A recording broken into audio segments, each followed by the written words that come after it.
I was born in 1971 in Schenectady, New York.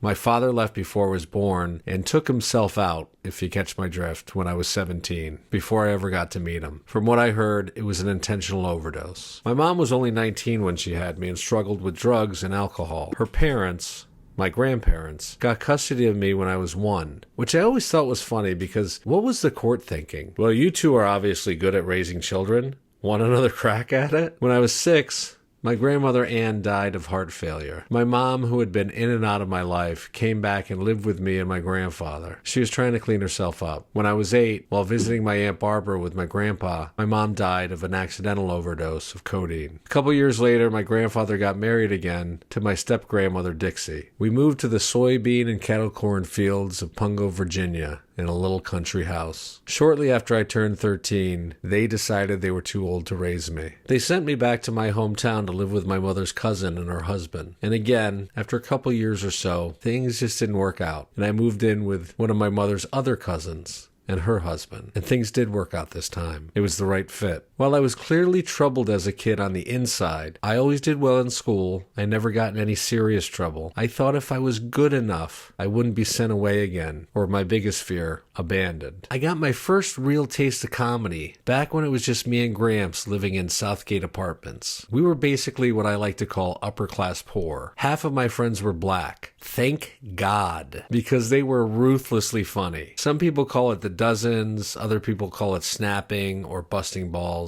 Basically your mama jokes. We called it cracking on each other, and they were so good at it. Imagine being an 8-year-old me and trying to keep up with 5 or 6 little Patrice O'Neills. Those kids taught me how to be funny. I knew there was power and acceptance in being able to make other people laugh. I went to college, didn't graduate, but spoke at graduation because that's what was ultimately important to me. I got a high-paying job as a corporate recruiter for computer programmers. My second year at this job, I made $69,000, but something was missing. A guy from my fraternity, Don Maxwell, told me about an open mic in Syracuse, New York. He did it, and he wanted me to try it out. One night I did, and even though I was horrible, I got some laughs, and I was hooked. People were actually listening to me. They laughed at some of the things I thought up and said.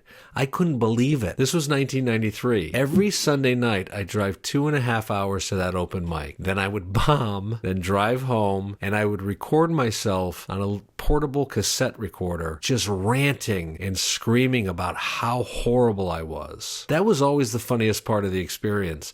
Playing back those recordings sped up at 1.5 speed. It sounded like a little chipmunk screaming at himself. Sometimes I bombed so hard, I would give up comedy for 6 months at a time. 1996 was the turning point for me. To get better at my day job, I started listening to sales motivational tapes. Zig Ziglar, Brian Tracy, and especially Tony Robbins. That's when it clicked. I was going to go all in on my dreams. In April that year, I contacted the local club and asked if I could do a guest set. The owner, Tom Nicky, was so unbelievably accommodating. He gave me 20 minutes on a Friday night, first show. I couldn't believe it. I didn't have an act still. So in the 2 weeks leading up to that, I wrote and practiced in front of my mirror, ran jokes by people, did everything I could. I'd record myself with this rinky-dink Sony camcorder I had. I repaid Tom, the club owner, by selling the place out. He had to turn people away. I brought probably 100 people that night. And guess what? I killed. More than half the crowd there already knew me, so I set myself up with an unfair advantage. Within 8 months, I quit my job and was doing the road full time. I came from a dysfunctional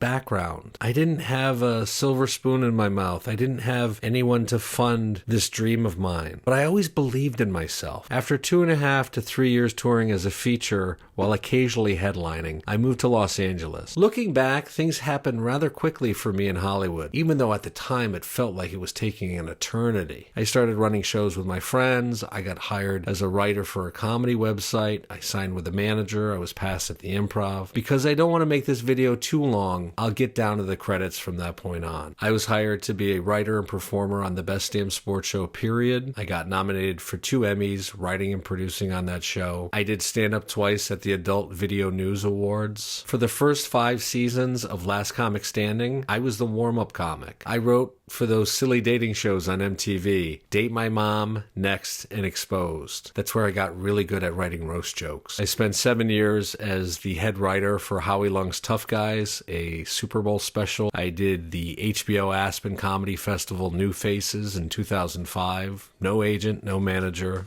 Somebody believed in me. They put me on it. I did the Howard Stern Show, Comedy Central's Premium Blend. I was a writer-performer on the show Sports Soup. I was a writer on the dating show Excused, hosted by Eliza Schlesinger. I was the very first panelist on the premiere episode of Chelsea Lately. I even appeared in a couple episodes of Punk'd. For about 9 months, I was in charge of Funny or Die's sister site, Blue Collar or Die, featuring Larry the Cable Guy, Jeff Foxworthy, and Bill Engvall. We would write and produce 3 sketches a day, every day, full-time, 5 days a week. But my heart was really in screenwriting. I wanted to make movies. I got connected with an A-list screenwriter, worked with that person for about 11 years. We did 30 projects together, primarily movies. 4 of them got made, and a couple TV pilots. And then ultimately, I sold my own movie idea and wrote the script for Tim Allen and sold it to Disney. I left LA and put my career on hold in 2012. Because I got a rare balance disorder called Malda-Debarkman syndrome. Basically, I feel like I'm on a boat 24/7. It's hard to even explain what it feels like. It's gotten a bit better because of medication, but it's not something that just ever goes away. So I moved back to my hometown to be with my extended family, and here I am with you. I still do comedy. I've taken some time off because of COVID, and I had a slight heart attack in 2021, which led to a triple bypass. But I'm feeling better now. I'm healthier, I have a clear mind, and that's why I'm here with you now, giving back what I can as I figure out the rest of my life. I never got married, came close a couple times, never had kids, just me and my dogs, and now you. And of course the crowds. Oh, I've had such a love affair with the crowds, the audience. I didn't have any advantages. I came from nothing.